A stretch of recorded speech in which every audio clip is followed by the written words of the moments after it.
एक घना जंगल था। यह जंगल इतना घना था कि सूरज की किरणें मुश्किल से जमीन तक पहुंच पाती थीं। हर तरफ हरियाली ही हरियाली थी। नदी बहती थी, पहाड़ खड़े थे। नदी का पानी इतना साफ था कि उसमें पहाड़ों की परछाई साफ दिखाई देती थी। पेड़ हरे भरे थे, फूल खिले थे।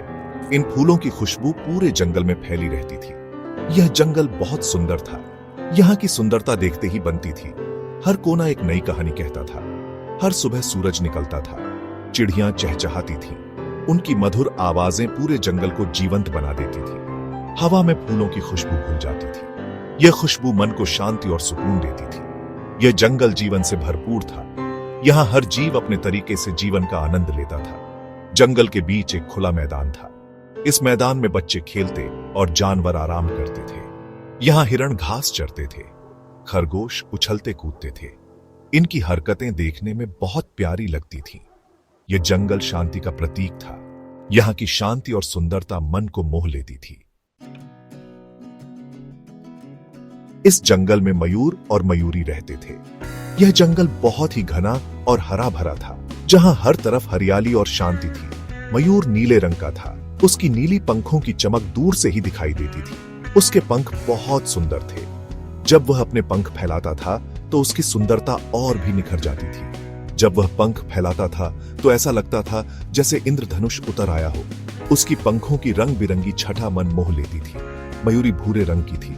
वह बहुत सुंदर थी। उसकी सादगी में भी एक अलग ही आकर्षण था। उसकी आंखें मोतियों जैसी चमकती थी। उसकी आंखों में एक गहराई थी जो किसी को भी मंत्रमुग्ध कर सकती थी। मयूर और मयूरी एक दूसरे से बहुत प्यार करते थे। वे हमेशा साथ रहते थे और एक दूसरे का ख्याल रखते थे। रोज सुबह मयूर अपने पंख फैलाकर नाचता था। उसकी नृत्य कला अद्वितीय थी और हर कोई उसे देखना पसंद करता था। मयूरी भी उसके साथ नाचती थी। उनका नृत्य एक दूसरे के प्रति उनके प्रेम को दर्शाता था। उनका प्यार देखते ही बनता था। उनकी प्रेम कहानी जंगल में हर किसी के लिए प्रेरणा का स्रोत थी। एक दिन एक शिकारी जंगल में आया। वह बहुत लालची था। उसने मयूरी को देखा और उसे पकड़ने की सोची। शिकारी ने एक जाल बिछाया। उसने उसमें अनाज के दाने डाल दिए। फिर वह एक पेड़ के पीछे छिप गया। मयूरी को भूख लगी थी। वह अनाज के दाने देखकर जाल के पास आ गई। Section 4 Meyers brewery. जैसे ही मयूरी जाल के पास पहुंची, वह उसमें फंस गई। मयूरी ने शोर मचाया। उसकी आवाज जंगल में गूंज उठी और हर तरफ से पक्षी और जानवर उसकी मदद के लिए दौड़ पड़े। मयूर उसकी आवाज सुनकर दौड़ा आया। वह बहुत तेजी से भागा, जैसे कि उसे पता था कि उसकी दोस्त मुसीबत में है। उसकी चाल में एक अजीब सी बेचैनी थी। मयूर ने शिकारी को देखा।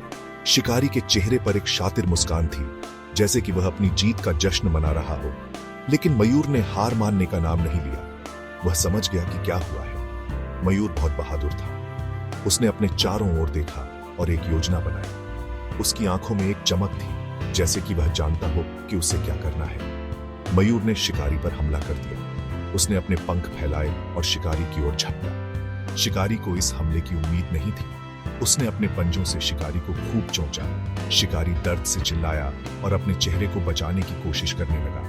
मयूर ने शिकारी को पीछे हटने पर मजबूर कर दिया। शिकारी डर के मारे भाग गया। मयूर ने अपनी बहादुरी से न केवल मयूरी को बचाया, बल्कि जंगल के अन्य जानवरों को भी एक महत्वपूर्ण संदेश दिया कि एकता और साहस से किसी भी मुश्किल का सामना किया जा सकता है। Section 5 true love and sacrifice. मयूर ने जाल तोड़कर मयूरी को आजाद कराया।